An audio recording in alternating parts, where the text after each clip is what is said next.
and welcome back to the Beauty Topics podcast. I'm your host, Chantel, and I have an amazing guest on my little creamy white colored couch with me today. I have Miss Jessica here, the owner of Distinctive Strokes, and she is a mamapreneur. She's a business owner. She's a boss, all these things. And I just want to say welcome to the show, my darling. Thank you so much for coming. I'm excited. I know it's been trying to get our schedules aligned, so I'm excited. It's been a mess. Yes, okay, it's been a mess. It's been a whirlwind, but she's here now, and I'm so excited to have you because you do all these things that I'm interested in and something that scare me to death. Okay. So I'm so excited to talk to you because it's like very few people in my life like don't have tattoos. Like I don't have a single solitary one. Okay. So I can't wait to dive into some conversation about all the services you provide. But why don't you just kind of introduce yourself and tell us a little bit about you, my darling? Well, as everyone knows, my name is Jessica Smith. I'm approaching 39 here this summer. So yay for me. But I'm embracing it, right? Yeah. I feel like lived a full life, right? I have 5 kids. We're a biracial blended family. And we transplanted here from California. Oh, 15 my husband's years from ago. California. Okay, Yeah, so very I was cool. born and raised in the Bay. So, I mean, Nice. San Francisco Bay Area is where I'm from originally. Yeah. But I've since made Texas my home. Yeah. My husband is originally born and bred here in Houston. Okay. Sugarland area. So, he brought us back when his job transferred him. But like my whole life was spent in healthcare. So my background, 18 years I spent in healthcare. My degree's in healthcare. And so, I mean, that's what I did. And just raising kids. I love to travel, love to eat, cook, garden, all the things. All the things. I'm a sneaker junkie, 100%. Yeah, she came in with some J's. Yeah. And some classic J's. And I'm like, okay, girl. It's like, I mean, I'll go to the store and I'm like, oh, there's a sale, or do you guys have military discount? I will activate that right away. Yes. But yeah, so I mean, yeah, I'm just like a down to earth person. I mean, most of the time you'll catch me is probably barefoot in my backyard swimming or, I love the it. beach. Yeah, that's me. I love it. I love it. And 5 babies, girl. Yeah, I gave birth to 3, so 2 were my bonus kids, but we've been married most of my life, and so I've had them most of my life as well. Yeah, 5 babies, girl. Yeah, five, and I love them all. 4 boys and 1 girl. Yeah, so people say girls are hard, but I disagree. It's completely not true. My daughters were so easy. Yeah, 100%. Easy, precious, beautiful. Like, and my niece, she's 7. Like, I'm obsessed. Like, girls are, just from my perspective, just having 2 girls and a boy. The girls, they potty trained easier. They listen easier. They take direction. You don't have to keep after them. Listen, I was getting out of the shower this morning before work, and my son was there waiting for me, and I thought he was going to give me a hug. He bit me on my face. Like, he said he was a mummy, and I'm like, did you just bite me? My God. Like, what in the world? And I was like, I'm bleeding. I can't. It was just a little red. Yeah, and I'm just like, what is happening? This is my life. This is my day to day. I mean, but you know what? I'm like, that's the fun part. That's when you're really living. Go ahead, girl. Exactly. I love it. I'm obsessed. Okay, I'll roll with it. So, do you notice a major difference, with living in Cali versus living in Texas? Oh, for sure. Yeah. It's a huge. Yeah, absolutely. I lived in California. A huge difference. Yes. Yeah. 100%. Like the people, the culture, the social norms, like the mannerisms of people, the food, just like the way people live their lives, totally different. It's like the only thing we have in common is horrible traffic. Yes, and I will say that Houston's traffic is pretty bad. Not even Houston, but like we live in the suburbs. It is It is horrendous. That is bad. I will say compared to California, we're way worse. In my opinion. Not LA specifically, but anywhere else in California, to go from your house to the grocery store, you're not stuck in traffic. You know, that's in my experience. But I mean, I was born and raised there, and I never experienced that. Even when I go back home, like I'll be there in 2 weeks, and that doesn't happen. Wow. You know. Yeah. So that's the downside. Yeah. But there's pros and cons. Yeah. Well, thank you, busy mama, for taking time out of your schedule to come and sit with me.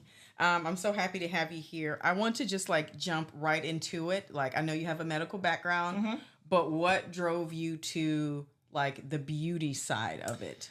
Well, honestly, I I got my eyebrows done, so microbladed specifically back in 2017. Okay. And there's like a whole story with that. We were on vacation in Puerto Rico, and I was taking lots of pictures, and I found myself in the hotel room later on that evening downloading pictures, because remember, we used to download them to our computer. And I was like, oh my God, my face is fat and ugly. Like, where's my eyebrows? This is just like the things that we go through, right? Yeah. So absolutely. I was like, oh my God, this sucks. So I go back home, like vacation is over. I'm talking to my coworkers and I'm like, y'all, look at my face. Like, this is what my face looked like without eyebrows. Because, I was coloring them in every day. Absolutely. And my coworker was like, well, I don't know why you don't just get them done. And I was like, what are you talking about? I had no idea what she meant. She booked an appointment for me to get my eyebrows microbladed. I had no idea what I was doing. No idea where I was going. No research whatsoever. I just went. Trusted her because they came out fine. Yeah. But I was like, what is this magic that just happened to my face? Right? So then I just found myself following all of these people on social media and learning about microblading, and I gravitated towards it, right? It was just like a pull. And so over the years, I just realized that like my passion for dentistry, because that's what I was doing specifically, was dying. And like, it was like a slow progression. It was just happening naturally. And then COVID happened, and I was working in healthcare, right? And I found myself at that time 35 and pregnant. And I was like, my experience working in private practice here, that office I worked in killed me. It drained me, like in every aspect. When you say you have passion for something and then it's gone because of the person that you're working for, that's what happened. And that's when I said to myself, okay, I'm 35, I'm pregnant, I'm not doing this anymore. I'm making a ton of money for someone else and I have no freedom. So time to pivot. It's exactly what I did. I booked a training course to learn how to do microblading at like 7 months pregnant. And I went and trained and learned how to do it. And then it was just from there, it naturally happened. Yeah. And so I opened up my business, and here I am. And kudos to you for like swallowing down that little fear and not being afraid and being like, you know what? Enough is enough. Yeah. I'm stepping outside of my comfort zone. Yes. I'm going to go for it. I'm going to take this training class. I can do this for myself. Because so many people are too afraid to take the leap because they're always afraid that they're going to fail. And and honestly, if you would have felt, it's okay. Yeah. It's okay because I can try again. Right. I can keep pushing. For me, know what I mean? There's no such thing as failure. Right. Like I'm only going to fail if I don't try. Right. And so for me, that's how I live my life. I'm like, I'm going to give it 100%. I never do anything like half-assed, basically. Right. Right. So when I decided to take that training, I mean, who takes a training at 7 months pregnant and opens up a business? You know what I mean? Like, I did that. And then I just planned it out. Like, I'm a planner. So I was like, okay, I need to learn this skill. I need to do well, make sure I master that, and fund my business while I'm working still. And then when I leave out on maternity leave, I'm going to do the rest that I need to do. Like, I hired an attorney. I got my business set up. I found a space to lease the week before I went in to deliver my son. Get it, girl. And I was in the chair working 6 weeks postpartum. And my husband, like, he was super supportive. He was like, you got this. We have, it helps so much to have that spouse in the corner because I couldn't do anything that I've done without mine. I have to like give him props every time. I have to admit that. Couldn't do it. So I love that you had that comfort at home, that you had somebody having your back and being like, hey, I got this part, you do that part. Like, I love that. I mean, it wasn't easy because it's not easy. You got the baby. You feel like, I just left my baby who's 6 weeks old. I didn't have to leave him in daycare or anything like that. And I'm fortunate that I've never done that with any of my kids. But he was like, look, I'm here. What do you need? He was on paternity leave for 12 weeks. That's amazing. A lot of companies don't offer that. Well, so that's he's a incredible. Government employee, and he stacked up his time, and he was like, smart. I'm going to take off my time, and because we planned that, right? Yes. Like that, I was gonna, like, on a trial basis. The first 6 weeks, I needed to see how much money I can make, and I was like, if it doesn't work, it's not going to work, and we'll switch gears, But I set a goal for myself. And for the first 4 weeks, I was like, this is how much money I have to make to confirm in my brain that when I left healthcare, that I got it. I'm still bringing home what I was bringing home, and I did it. And I was like, okay, that works. Come on, you know. See, this is what I'm talking about. This is mompreneur. Yeah. 100%. Okay. I always preach that on here. I'm like, I love my favorite thing. Yeah. Is to get a mompreneur in here, because when I tell you there is no hustler stronger than a mompreneur. I don't care what nobody says, because let me tell you something. Pushing out these babies, that already like gives you your cape. And then you start like juggling and multitasking, and you got work, you got home, you got spouse, you got all these things going on. Right. And let me tell you something, and it's 24/7, 365. It did not stop. Like, I was 6 weeks postpartum in the chair. I did not tell my husband until like this past year. But, I mean, it was like a horrific pain. I couldn't get up, right? Like, I would work on my clients, and I was new. I was just like entering into the industry. So it took me longer to work on clients. But I was 100% nursing. So my husband would bring the baby to me in between clients, and I would nurse him. Wow. And then I would go back to see a client, and my husband would bring the baby back, and I would nurse. Yes, like it was a whole thing. And then I got to the point where he was a little older, and I was pumping, right? Like I would block off my schedule. So like, and pump. You know, give myself 45 minutes, and I would pump and I would eat, pump and eat, pump and eat. And that was my life and I nursed him until he was 2. Wow. Like, so it was I've been in business for 4 years. Yeah. So half of the time I've been open, I was nursing. Like, it was a lot. Yeah. See, that's what I'm talking about. That's that drive. When you put that goal in your head and you're like, this is what I'm going to make. This is what I'm going to do. Yep. Because, girl, come on, Unstoppable. I'm here for this. I love it. I love it. I'm not that kind of person who thinks that, like, my family should sacrifice because I have a dream. So I was like, I wasn't going to be... For me personally, like my mission was to always nurse my children. Yeah. I just felt like that was the best that I could do for them, since I was blessed to nurse. So I was like, I'm not going to give that up, and because he deserves it. So that's why I did it. And I mean, I was so exhausted for like 3 years, like pregnant, nursing, all the things, but it's worth it. You know. Absolutely. Yeah. And look where you are now. Right. Everybody's off the booby and mom's Oh, God, yeah. I'm like, thank God. You're like, I have my body back. Thank you, Lord. Thank you. Yeah, that's exactly how I felt. And I was just like, you can just go now. Just go. Thank you. I'm done. Yeah. That's amazing. So going from, you know, doing the microblading to like the tattoo work, like what is that kind of transition like? Because I'm looking at your arm, it's absolutely stunning. Of course, I've seen all your work on Instagram and everything. Like, what inspired you to say, okay, now next is on to this service that I want to add? I think it goes in line with, it was just a natural progression, right? So I learned how to do microblading, and then I realized microblading is just an introduction to permanent makeup. And when I realized that, there's an entire umbrella full of permanent makeup services. So then I said to myself, okay, well, I know how to do microblading, but there are so many other services that I need to learn how to do. So I booked another training with the same person who taught me how to do microblading. And she was great. And so I learned how to do permanent eyeliner, faux freckles, lip blushing, lip neutralizing, all of the things, and just hone in and perfect those skills. And then that just led to me learning how to tattoo. And I'll tell you, I'm self-taught. I never had any formal training when it comes to tattooing. Like, I taught myself how to do it. But I think that introduction came from learning how to tattoo eyeliner and lips. Okay. Because the skin is so delicate, so different. Yeah. But I taught myself how to tattoo. Like, no, I had no training at all. I just love it. And it just came naturally to me. You must be extremely artistic, because your work is like so precise, so beautiful, so well, I'm like anal. you can do very tiny, detailed work, and I'm just like, in how the heck? I mean, I love it, but that's kind of how everything is in my life, right? Like, if you walk in my house, like, everything has a place. Everything has to be perfect. Like, if you come to a birthday party, it's gonna be all the things, right? Like, I can't have one thing missing, and that's just how I am.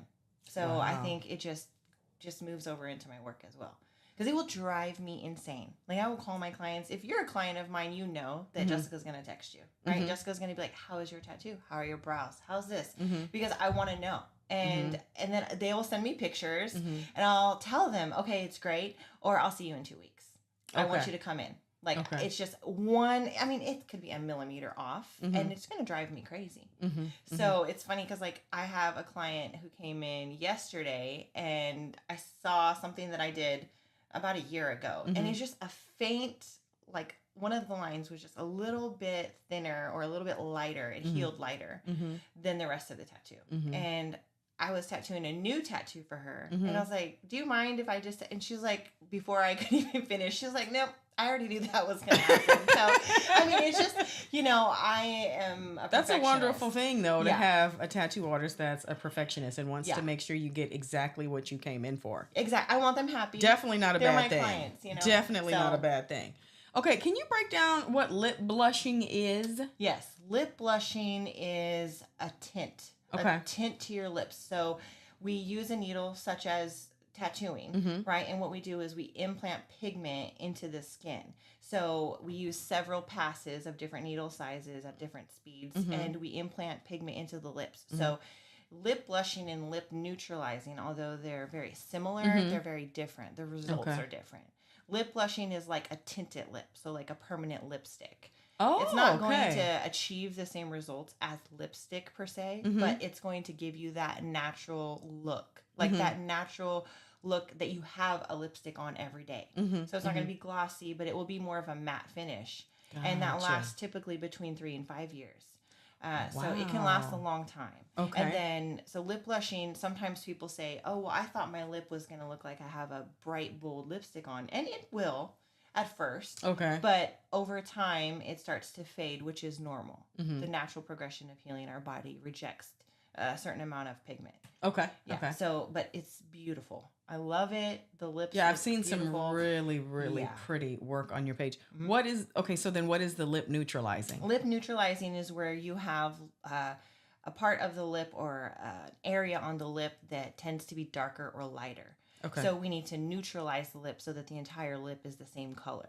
A lot of times you'll see that in people who have like heavy melanin in their lips and where one area is darker, or people will have smoker's lips and you'll have that rim around the edge where it's darker.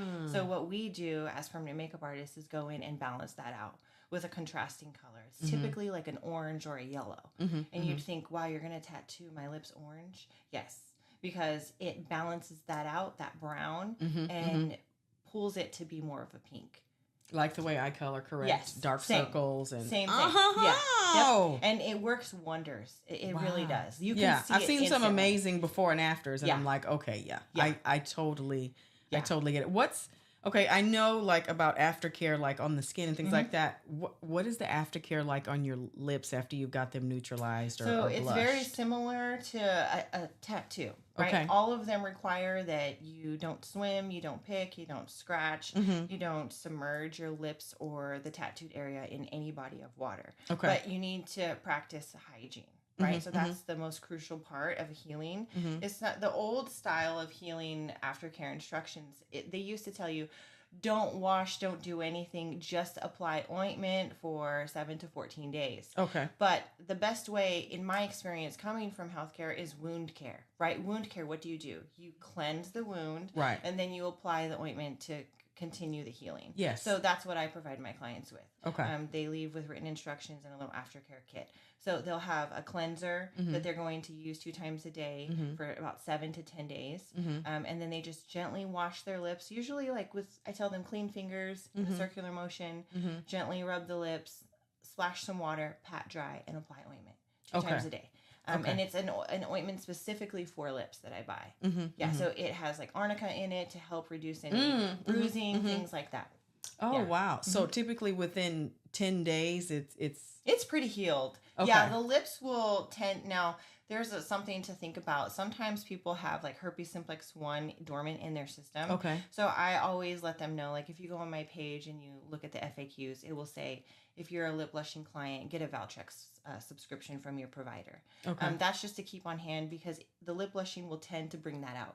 Okay. If you've had an outbreak in the past, then you know that that's likely to happen. Okay. But if you've never had one before, that's why those instructions are there. Okay. So that you can get that and it goes away. But because we're breaking the skin in the lips, you have a higher risk of an outbreak. Okay. Yeah. So if that happens, then you'll blister. And other than that, you'll just have really chapped lips for about a week and a half. But it goes away. Wow, that's amazing. So, in regards to like the tattooing, like other parts of the body, what's the healing process? Similar, like 10 days? It's similar. So the average healing time is always going to be about 7 to 14 days. Okay. Legally, that's what we tell our clients.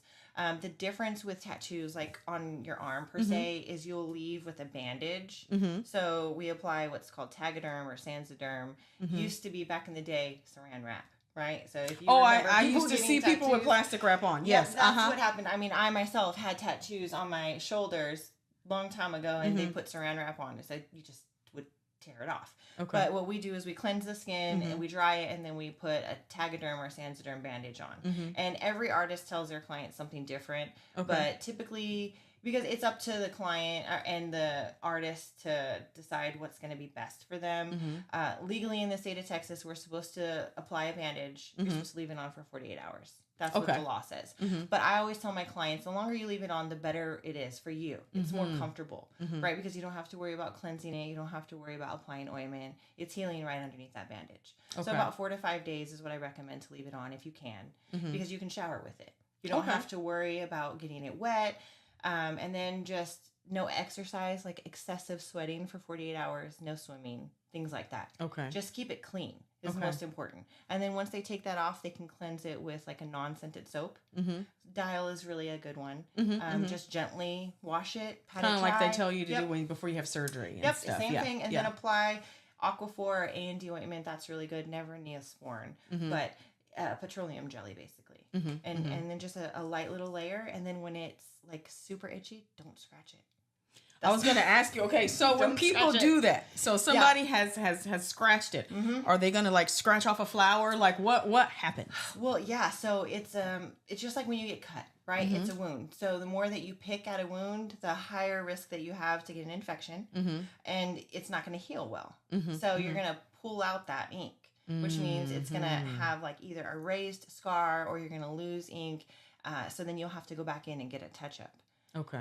So it just really depends. You can mess up your tattoo, but you can also get an infection every time that you keep scratching at it because, our nails are dirty. We have dirt under our nails. You don't want to scratch at something that's open. Wow. Yeah. Okay. So before someone gets a tattoo, like, is there a consultation process that happens? So anytime someone comes in, even if they book an appointment online and I've never met them, once they sit in the chair, there's going to be a consult. Right? Because you got to get to know your clients. You need to know what they want. So that's always my consult process. If someone wants to come in, a week before, that's fine too. Yeah, I tell them if you want to come in, you want to meet me and sit down and talk and chat, come up with a design together, we can do that too. But I always carve out a specific amount of time for every appointment to do that. Because no matter what, even if I did see you a week ago for a consult, when you sit down, things could have changed. So something could have changed in their health. Like maybe they weren't pregnant a week ago, but they are now. So they come in and I'm like, okay, well, it's not going to work today, or, anything could have happened in their life. Or they don't want that tattoo anymore. They want something different. Gotcha. So it just really depends. Or if they had a sunburn.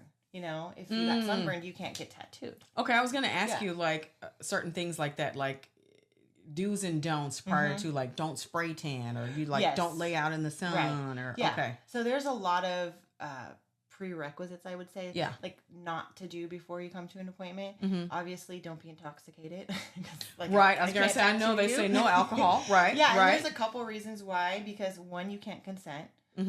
Two, because it makes the blood thinner in the body and you bleed more, which not only causes a problem for the artist but for the healing. Right, so the more you bleed, the more your body's pushing out ink. Right. So you're not going to heal well. Right. And then... So don't believe the movies. We always see people on the movies chugging like... Slaughtered in Vegas getting a tattoo. I'm like, that is so not... Well, I mean, bogus. I have people sitting in my chair and ask me like, do you have any drinks? No, like, water. I do have water. That's it. Like some water. Yeah, you can get hydrated in my studio. With a little lime in it. Yeah, that's it. Have some snacks, but that's it. Yeah, no alcohol, caffeine. Let me see, fish oils, things like that are not things that you should do before you come to your appointment. Okay, and that's because it causes you to bleed more. It makes it thinner.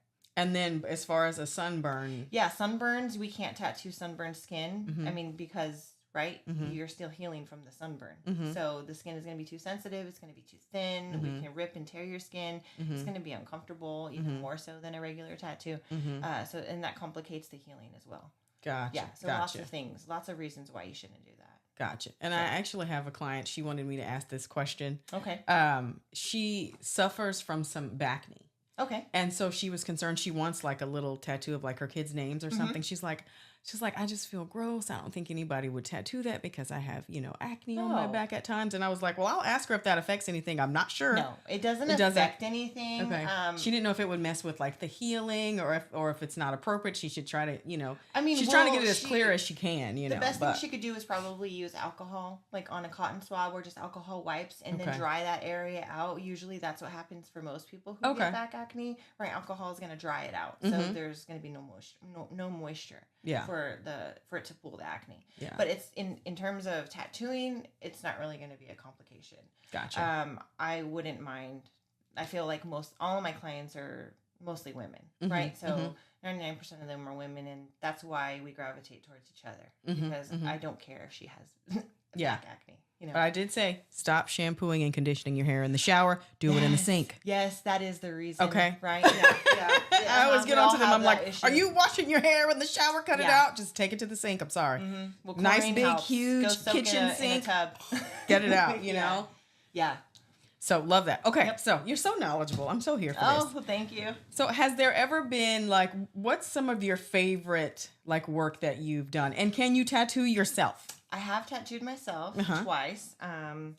Here's one. It's Queen of Hearts. Yeah, it's a really difficult position to hold your arm in and tattoo. I see that. But I did choose that location specifically because I was doing a coordinating tattoo with my husband. Oh. So this is the hand that I usually hold his hand with. So I hold his right hand with my left hand. And so I did King of Hearts on his wrist. Yeah. Which I tattooed before I tattooed myself. So I was like, okay, this is going to be cute, right? And then I was like, oh my God, why did I pick this spot? It's so hard to hold my arm and pull the skin and tattoo my arm. It took me an hour or something, and it should have taken 5 minutes to tattoo that, right? Yeah, but just because I had to hold it so still and tattoo myself, But I can tattoo myself. I've tattooed this one, and then on my foot it says Ohana. Oh, wow. Yeah. Ohana means family. Yes, that's right. Come on, Stitch. I was learning all kinds of stuff. Yep.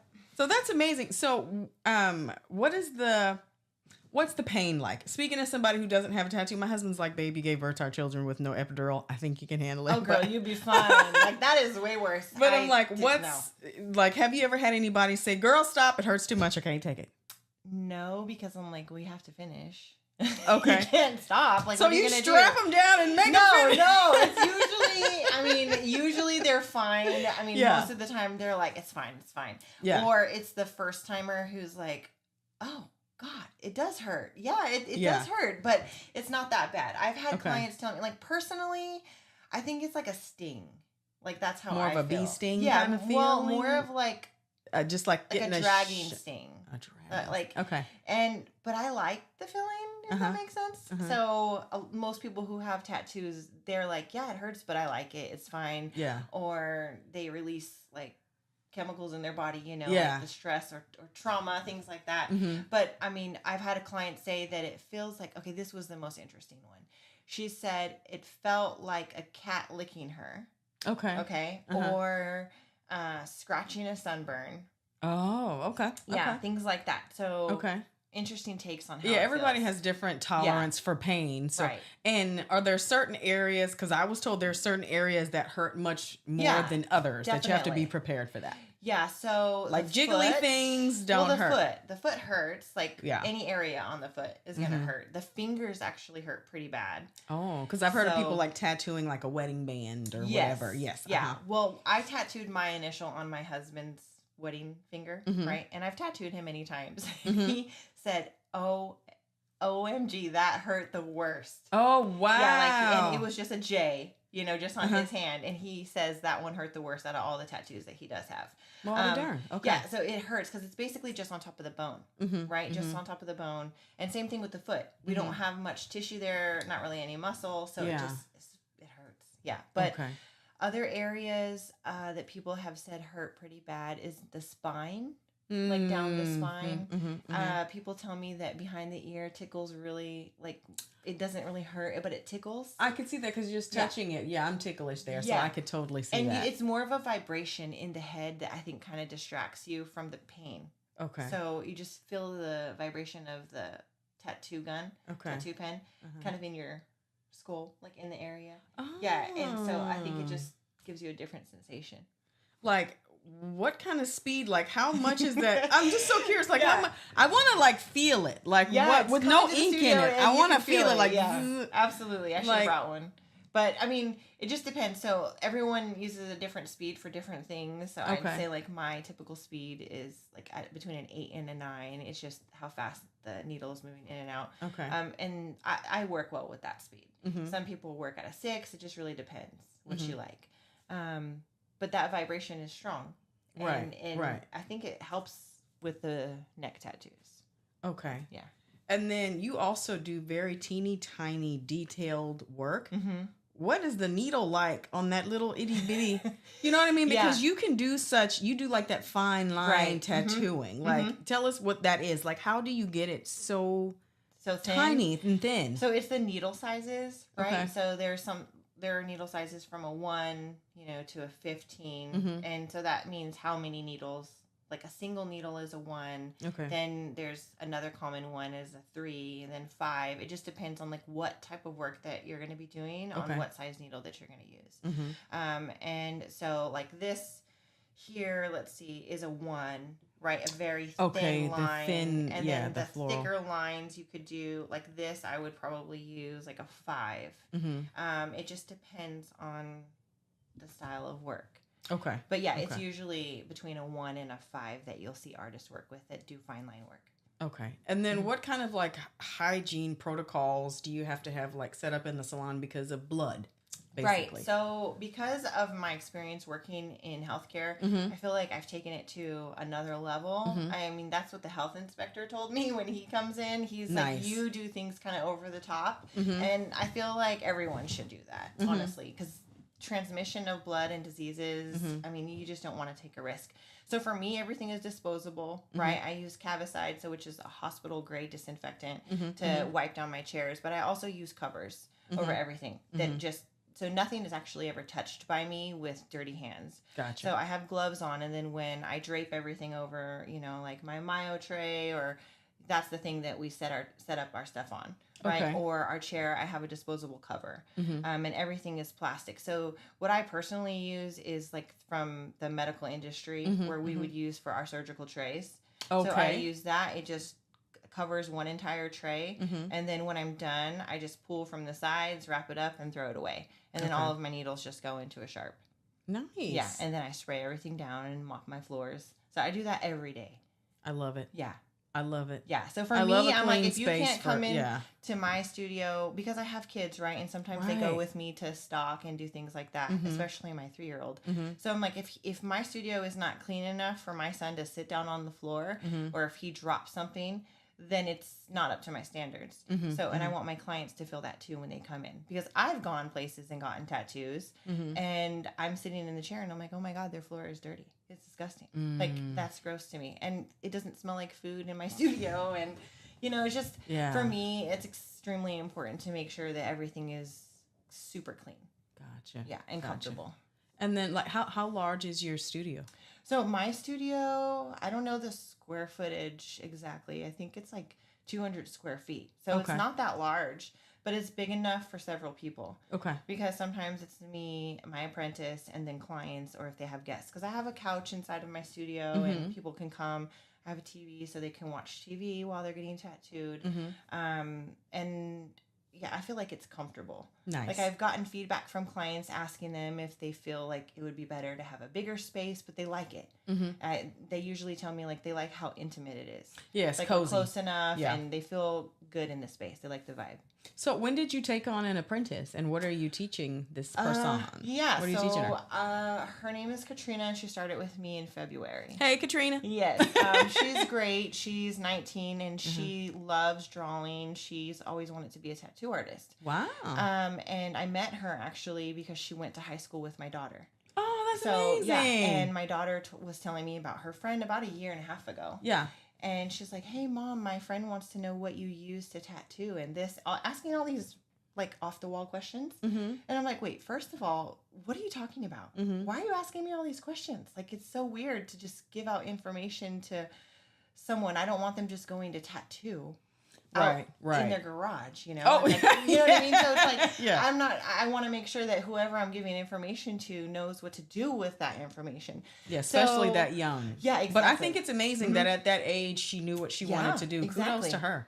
Yeah, because I had no clue that I wanted to tattoo I pivoted later in life. Right. It's like, exactly, same. Exactly. And that's why, so one day I was sitting there and I just decided, I was like, you know what? Like, I thought about growing my team, and I've trained people, and I see them go off and do their thing, and I'm happy for that. But for me, I'm pretty picky, right? Like, my clients have grown to know and love me, and then they have now an expectation. So yes, they trust you. Right. Yeah. And I need whoever comes on to meet that same expectation and deliver the exact same results that I've been delivering. Because my clients are not going to accept anything less. So I just prayed about it. And I said, I told my husband, I said, I'm going to talk to our daughter and see, I'm going to ask Leela if her friend still wants to learn how to tattoo. Yeah. And I'm going to kind of just take it from there and see how it goes. And my daughter said, hey, Mom, she does still want to tattoo and she wants to come take a course with you. But, she's 19 and she can't really afford to invest in something like that. And, so I said, you know what? Why don't you just give her my phone number and see if she'd like to work with me? And she was like, Mom, really? Are you really? That's amazing. And I was like, yeah, absolutely. And she told me, she says, well, are you going to pay her? Because she needs to work. And I was like, you just give her my phone number and I'll go from there. So she texted me and from there I was like, you know what? I want you to come work with me. I want to train you. I want to give you all of my information. I want to show you how things are done. And for me, I just personally took that because I felt like God was speaking to me, if that makes sense. Like, I have a platform. Tattooing is a male-dominant industry. It always has been, right? Yes. True. And young, beautiful girls in any male-dominant industry just have a different path. So I took that and I kind of ran with it. And I was like, why don't you just come work for me, work with me, and I'll teach you everything I know, and you'll learn, and, you'll be employed, you'll be making money, and I want to just see you grow. And I told her, I said, I hope you stay with me for as long as it works out for you. And then if you want to open up your own business, I would love her to stay and just rent a chair, because I don't believe... So in tattooing, a lot of times you'll see in studios where they work in a studio, but they give a percentage of their work to the shop owner. I don't believe in that. I could never do that to someone. I would rather say, hey, you run your own business, you do your thing. I'm here to support you in any way I can. If you need help, I'm here. But you run your business, you keep all your money, and you just pay rent for your space. And so that's the end goal for her. Right. And so that's what we're working on, and just getting her skills built up and her own clientele built up. But she's a great help.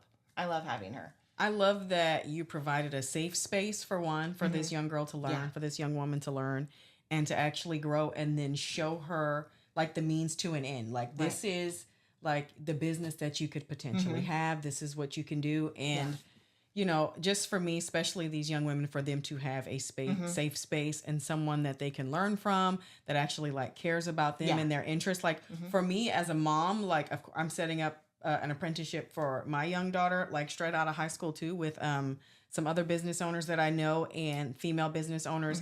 And I love that I know that even though I won't be there, that she's 100% safe with these mompreneurs. Like, I know for a fact she's safe. I have no doubt in my mind. That's exactly so I know how her parents are like, oh, thank the Lord for you because of what you helped do for their daughter. And she can follow her passion when they figure out what they want to do at such a young age. That is so special. Agreed. Because she has so many more years of knowledge that she can gain. Right. She's gonna be a beast. Yeah, and she's gonna be amazing. How to do all the things, right? She's tattooed, so I have clients that have come in and allowed her to tattoo for them. And she's making money, right? Yeah. I pay her well, and so she's making money, but she's learning every aspect of of the industry, right? So she's learning how to do lips. She's learning how to do brows. Wow. She's learning how to tattoo. She has tattooed. I've trained her how to do piercings, so she can pierce. Wow. So for me, it's great to see her. Like, it's great to see her grow. Yeah, I mean, just on to see Friday, the growth. we have a huge event, and she'll be piercing, and I'll be tattooing. Wow. Yeah, so, I mean, I'm there in case she needs anything, of course. And she knows how to just grab my attention, but she's going to be the one leading the way for piercings on Friday. That's amazing. Because she's pierced in the studio. I've watched her. I've trained her. She's done it at events with me. And so I'm confident that she knows what she's doing. Okay. Yeah. So you've got the piercing, you've got the teeth whitening, microblading, tattooing. Okay, what does the piercing entail? Is it just ears? Is it belly buttons? Is it noses? What are we piercing, Mama? So, well, I'm kind of picky when it comes to piercings. So I know, and I was trained how to do navel, so belly button, ears, and nose. Okay. But I don't offer belly button in my studio. Okay. Just because it allows for so much, like that entails so much, right? I can imagine. Healing process. Yeah. And I just don't want to go that route with piercing.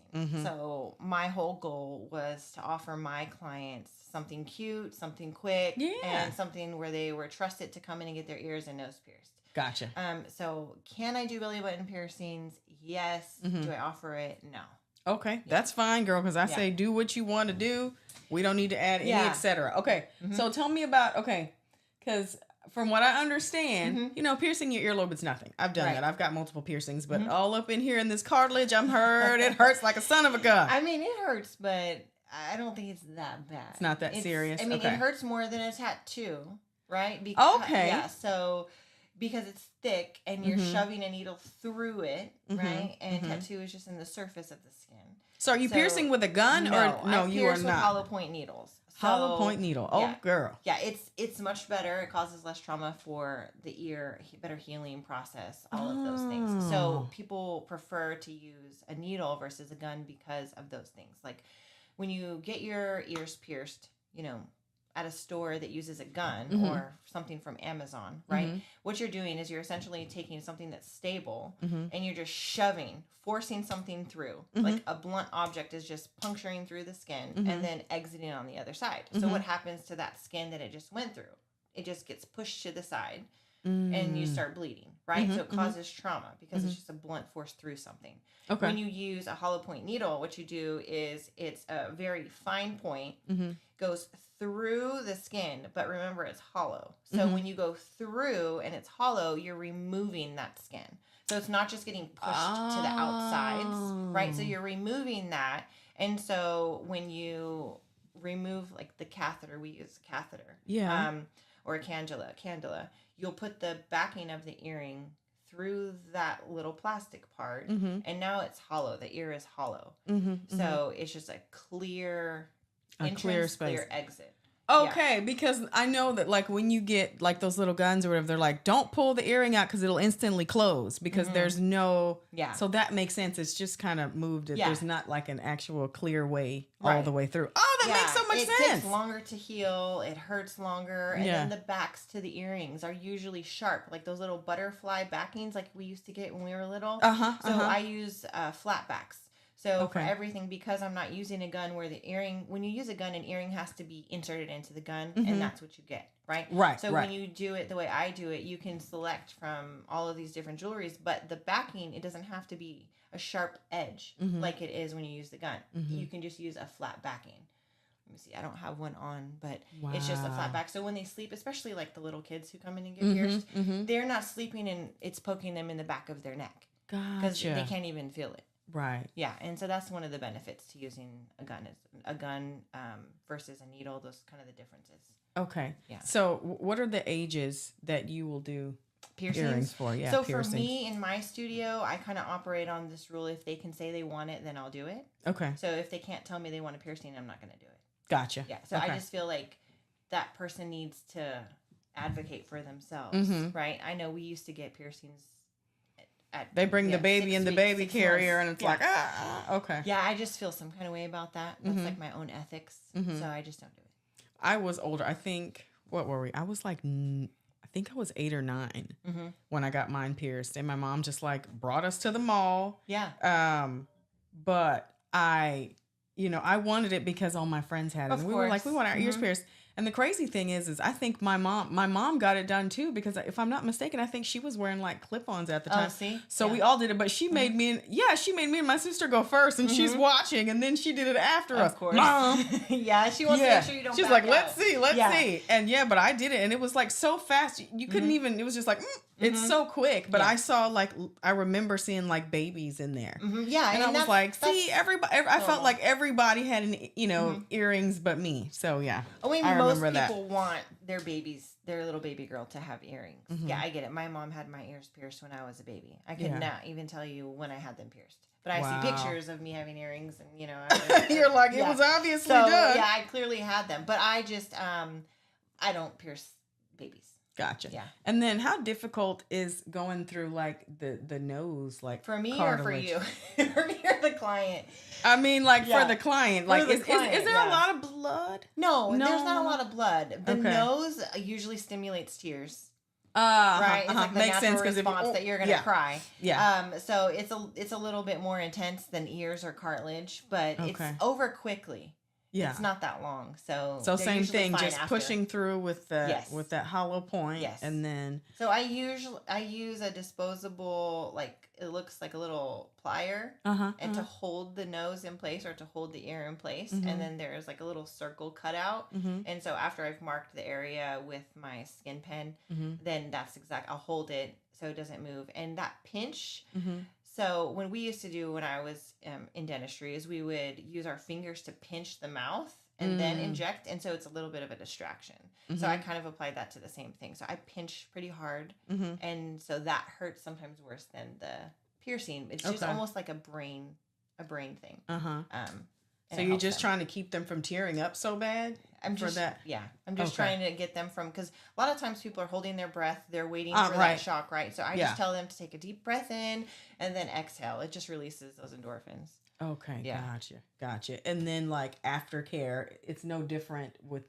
Like, is it difficult aftercare for a nose? For a nose, yeah. It just because you have to get used to it. Like when you're washing your face, yeah, right? You want to scrub. And is there a lot of swelling or anything in your nose? You're usually gonna swell for a little bit. Same thing like with the ears. You're gonna swell up that day, maybe 48 hours. Okay, but it's not horrible. The swelling goes down pretty quickly. I always give saline wipes in their aftercare kit. Okay, they can just use saline wipes or a saline wash, and it'll be fine. The most difficult thing is for the client getting adjusted or acclimated to having something in their nose, especially if they have bad allergies and they find that they're blowing their nose a lot. That's a little bit more difficult. But other than that, the aftercare for it is pretty easy. Okay. And then when you're tattooing and doing piercings and stuff, is there any kind of like numbing cream, or is it just bite down on a rope? Like what is it? Bite down on a rope. Yeah. So I don't numb my clients unless it's permanent makeup. So permanent makeup, there's a preliminary and a secondary numbing that I use. Okay. So if you were to come into the studio to get your eyebrows done or your lips done, you'd sit with preliminary numbing gel for about 30 to 45 minutes. And then once that's done, I wipe it off, we get started. And then once the skin has been broken open, I use a secondary numbing gel. And then that just makes you more comfortable for the duration of the treatment. But when it comes to piercings, no. It's just, it takes too long, honestly. And it's not super effective. Because that's so fast. Yeah, it's not. Like, I think you could numb cartilage, right? That wouldn't even make sense. It doesn't really help. Is the point, So you're going to sit there for 30 or 45 minutes. It's not going to help that well. You can spray it with numbing spray after, and it will help reduce the discomfort you're feeling at that time. Yeah. Some people want it, some people don't. Yeah. But tattoos, if I'm doing a large tattoo, so for example, I just did a huge thigh piece the other day. Okay. And she was with me for a few hours. So for that one, once I open the skin, I have a spray that I use. And it's like a spray that's combined with a cleanser and lidocaine. Okay. Right? So it helps clean the tattoo and it helps numb the area. And then they'll feel much better. And then I just did a huge shoulder piece for one of my clients. And so once I did the outline, then I rubbed a little bit of that spray on there for her. And then she was much more comfortable. Okay. So we could keep working through it. Gotcha. Yeah. Okay. Do you get fatigued? Look, it's hour 3. We need to break and then do the next day, or do you know what I'm saying? Yeah. Do you get fatigued when you're tattooing? Like you said, you're doing a huge thigh piece. do you kind of like break it up and like give yourself, because I feel like for me, like sometimes like, okay, like if I feel myself getting a little shaky, like, okay, this is wedding number 3 of the day, I got to take a second. You know, we don't want the eyeliner to start getting crooked. Do you start to feel fatigued at a certain point? I know my limits, so I schedule based on that. Okay. So if I feel like 4.5 hours of tattooing straight means that I'm done for the day, then that's all I'll book. Okay. You know, so I don't like to take breaks. For a couple different reasons. I don't want my clients feeling like they're coming in for a 2-hour tattoo and it takes 5 hours.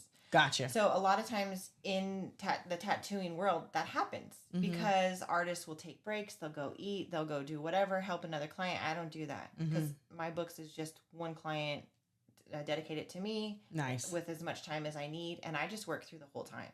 Gotcha. So I'll take a break if I have to go to the restroom or they usually if they need a break. Okay. Most of the time. Or if they need to reposition or something, or they need a snack. But most of the time, we just work right through it.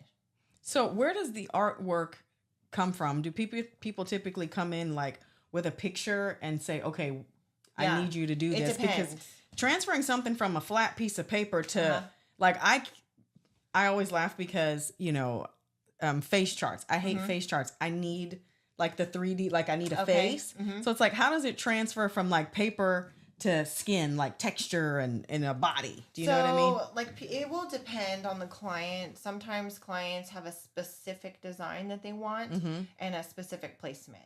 So I'll tell them, you know, during our introduction, like our consult period, I'll tell them, I think that's not a good placement just based on how it's going to sit on your body, or we need to make it larger or smaller. You can take a look and see what it looks like in the mirror.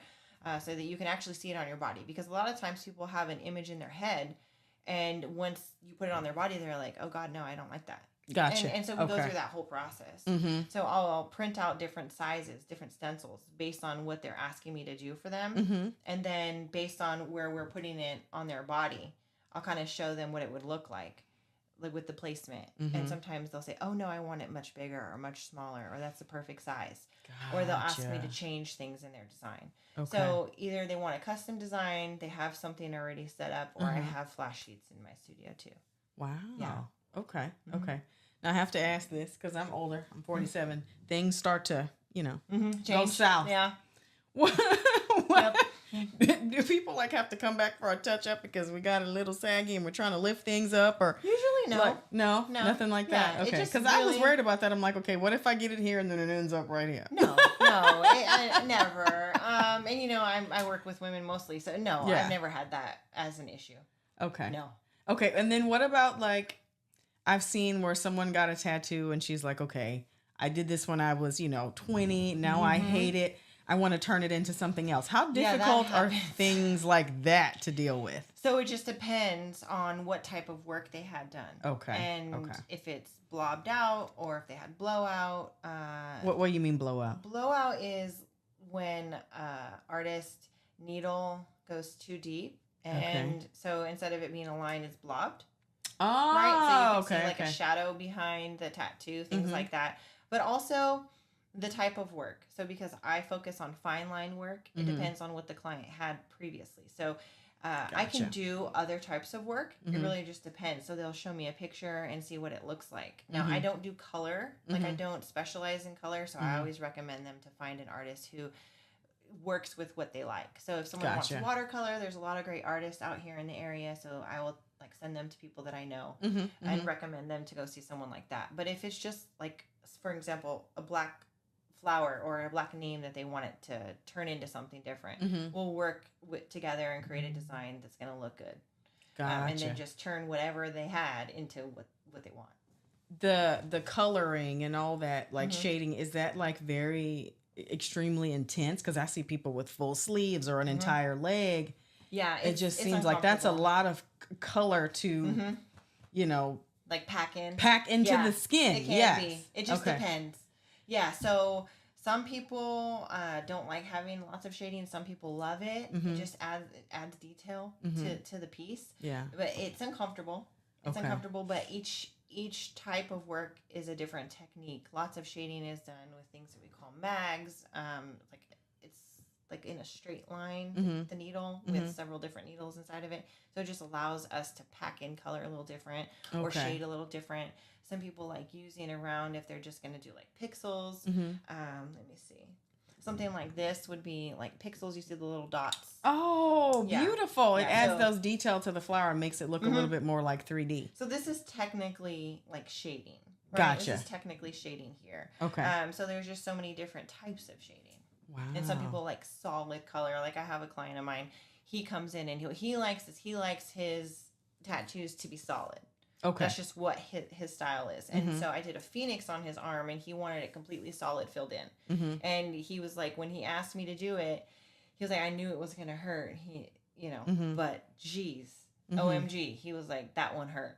Wow. Yeah. And it's just because it's constant packing in the color. Gotcha. So, and we're using a larger needle.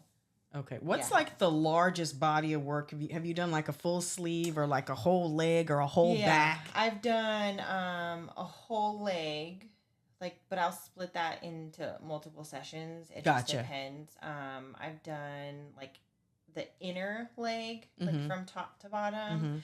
I've done a whole arm piece, not in one session, but yeah. So like usually sleeves or leg pieces. Okay. I've actually done a full stomach. Oh, wow. That was to help cover like tummy tuck scars or C-section scars. So I've done those quite often. Okay. I don't always post them because some of them are kind of private. Right. They're in different areas of our body. And so I don't like to post those kinds of things. Gotcha. Just because I like to keep that private for my clients. Yeah. But like whole stomachs, sides, things like that. So what is it like tattooing on top of like a scar? Like that texture is different. Yeah, the texture is different. The skin is thinner, but it's extremely uncomfortable for the client. I could imagine. Just because those nerves usually are sitting right on top of this, like right underneath the skin. So for that, you spray numbing or something? I will do numbing gel for them. Like for specific sessions, right? So if you told me, hey, I had a tummy tuck 2 years ago, I want to get tattooed, so I would have you come in and do preliminary numbing. Okay. I would place numbing all over you, wrap you up, and you'd sit for 45 minutes or an hour. And then I'd start tattooing, and I use a secondary numbing as well. Okay. Just because I know it's going to be really uncomfortable for you, and then I also can't work on someone who's moving.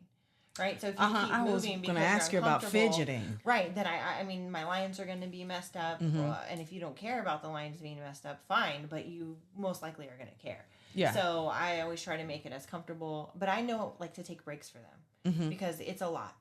Having surgery and then having tattooing over surgery scars, it's more intense. Wow. And so I just offer grace because it's a lot. Yeah. And I know what we're trying to achieve. Yeah. So, and then sometimes I'll split it up. Like I have one client, we did a huge piece and she could only sit for the outline.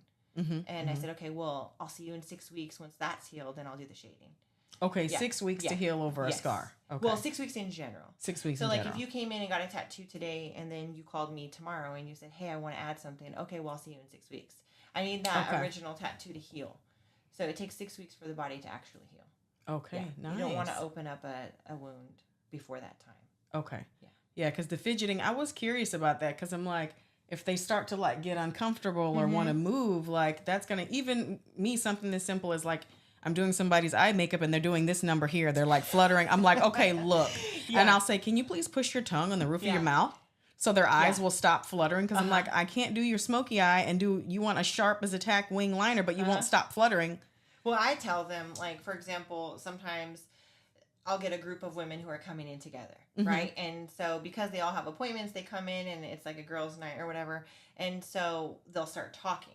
And you might find yourself in the chair laughing because your friends are making you laugh. But then gotcha. I'll stop and I'll be like, hey, don't move. Yeah. Because if you're moving, your tattoo is going to be messed up and I can't go back and fix it. And so they'll recognize that, or they'll say, oh my God, I'm sorry, I keep moving. But they know, everybody knows, like if you're moving, and I'm tattooing, that you might, not have a perfect tattoo. Okay. Well, that part. That part. Yeah. So if it's not right.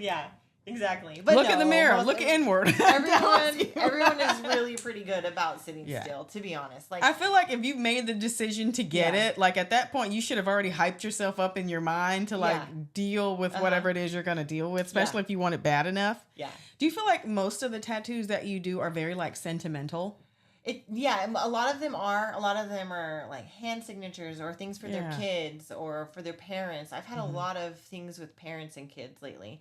Like the other day I did a saying from her family, but every person in her family had written a piece.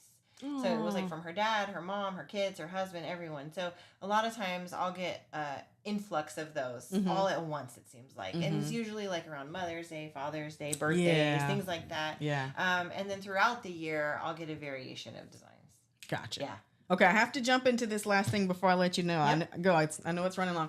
The teeth whitening. Okay. So what does that entail? Like what's a teeth whitening session like? So it's 90 minutes. Okay. You're going to come in. We're going to do a little consult. We're going to just make sure that you're ready. So it's a full 60 minutes underneath the light with your mouth open. Right? So you can expect the same thing as if you were going to go to your dental office and get it done. So I go through the same procedure because I have the same background. Right. So I'll sit you in the chair and then we're going to make sure everything is clean. We're going to go over the post-op instructions, things you should and shouldn't do right after teeth whitening. Once we get all of that taken care of, I'm going to retract your lips. I'm going to place a gel on your lips. So basically like a Vaseline or a chapstick on your lips. It's like some kind of, just to keep them barrier moist, cream. Just to keep them moist, your lips, because your lips are going to be open for an hour, right? Okay. And you can't move. So have you ever seen that game where you have to put that thing in your mouth? And try to talk. Essentially the same thing. Okay. You're going to keep that retractor in your mouth, and then I'm going to use a gum barrier. It's going to go over your gums right up to the edge of your teeth, and it hardens with an LED light. So I'll do that, and then I'll place the gel on your teeth, and then you have the light, the blue light that everyone sees. You'll have that right on your teeth for 60 minutes.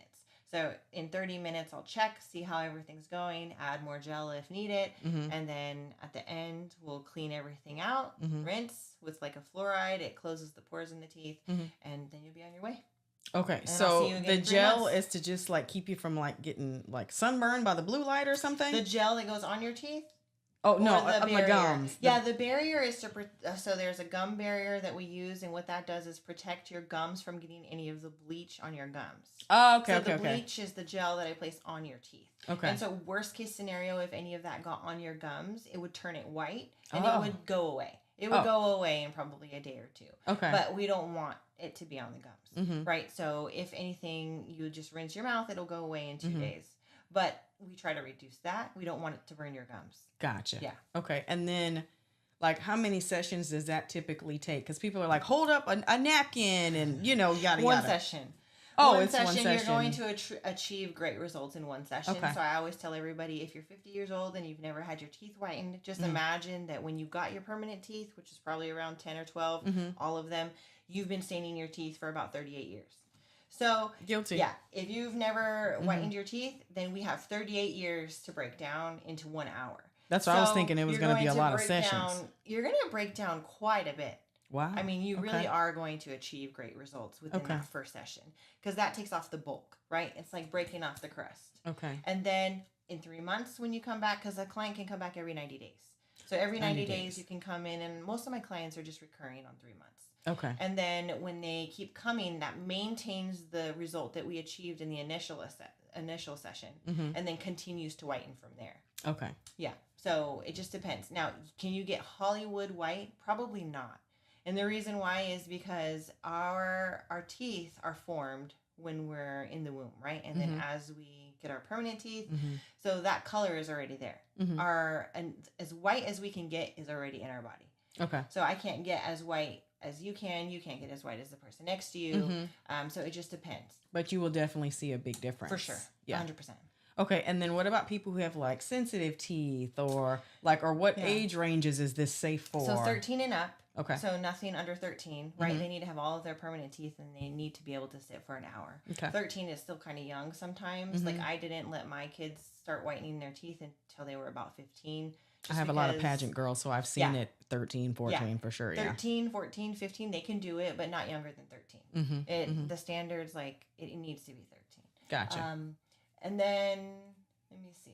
With like teeth sensitivity, like sensitive to cold, like, things like that. So usually I'll do like a patch test for them. Mm-hmm. And if they can't sit for the first 5 minutes, it's not for them. But I will say I have sensitive teeth. Okay. Personally. So I try all my products on myself. Okay. So if I can't sit for a session, then I won't recommend it. Oh, yeah. Nice. And I only know I have sensitive teeth because I worked in dental for so long. And back in the day, 20 years ago, when we were doing like Zoom whitening, stuff like that, that stuff was super strong. It's like 32%. And like hydrogen peroxide, that's really strong. Yeah. So if you, like back in the day when I had that, I'm like, oh my God, you can't breathe in without your teeth hurting, all kinds of things. Oh, I don't want to live that life. You would get the trays. You remember that stuff back in the day that you would go to the dental I've office? never done it. Okay, so people would come in and they'd offer free whitening, things like that. You'd get a tray made in the office specifically for you, send it home with a tube of bleach. You sit with that in your mouth for about an hour for a couple days, and then you get your results. But your teeth are so sensitive after. I personally can't do that. Gotcha. But I can sit through my session in my studio and I'm fine. Okay. My kids can do it too. Oh, yeah. Okay. That makes me feel much better. Yeah. I've tried it on all of my kids. Nice. Actually, all 4 of my older kids get their teeth whitened with me regularly. Like when they come home, my husband. Yeah. Nice. Nice. That's amazing. Yeah. Oh, girl. I'm so impressed with you, Jessica. I love you to pieces. This has been amazing. I have learned so much. You kind of helped calm down some of my chickenness about getting a tattoo. Hello. That was amazing. Tattooing has been around for centuries. Yeah, absolutely. So, I mean, I'm envious of the people who still do tattoo. Like, I can't do that. My dad has sat through that. Yeah. My dad has a leg piece that he got back in American Samoa. Oh, he's tough. All of them do. My uncles have it. They all have it. That's amazing. Oh my goodness. Yeah, I know Angelina Jolie and like a bunch of people I've seen that they sit for that, and I'm like, and she's so thin. I was like, girl, how'd you do that? But if you can like zone out and focus on something else, I guess you can get through anything. Like labor contractions, I had to breathe through it. Yeah, so it's like, I guess you can. It can't be worse than that. I mean, no, I don't think so. But I've seen it and I'm just like, God, I don't know how they do it. Yeah. Not for us. Yeah. So tell everybody where your business is located and how they can get in touch with you so they can book. Absolutely. They can follow me on Instagram or Facebook or Google me, Distinctive Strokes. I'm located in Richmond. So right on the border of Fulshire, Katy, Richmond, right there in that triangle right there at West Park Tollway. I've been there for about 4 years. Okay. And so I will stay in the area even if I move. Okay. I won't ever leave that area just because it's so convenient for all my clients. Okay. Yeah. Any big like things that you're going to be adding to your menu anytime soon? Any little sneak peeks or anything coming? Well, I've been looking for a larger space because there's 3 of us, right? I have an assistant and an apprentice. And so we do a lot of events, but I'm looking for something so that I can offer space to more women artists. Nice. In the area. I love because there's not really a lot of space for us. And I want my clients to just have more space as well. Nice. So we'll see what happens. Well, I wish you the best of luck. I'm sure you will find the perfect space for you because what is meant to be will be. Absolutely. Well, thank you so much again for coming here today and schooling us on some tattoo and piercings and great hygiene and all the above. So thank you so much. I literally had a ball. I'm so glad we finally made this happen. Finally, it's been a while. We've been trying to get this on the books. I mean, it's hard. 2 working mamas, like it's not always easy. Exactly. Especially you have 5. Okay, I have 3 grown ones. I couldn't even imagine doing what you do. You got a little one at home. So. Well, having a 3-year-old and my daughter just finished senior year. So or junior year. She's gonna be a senior. Yeah. Jeez Louise. And then I have the other 3 that are out of the house. Yeah. But that is hard because they're in all different places. Oh. Yeah. So trying to bring everyone back and do all those juggling things is a lot, but we make it work. You're making it work, Mama. You're a mompreneur and you're killing it. Thank you. And I'm here for such an inspiration. Thank you so much. You guys, we hope you enjoyed this episode. Please check us out on YouTube, Spotify, iHeartRadio, or wherever you get your podcast. And we will check you in the next one. Bye. Bye.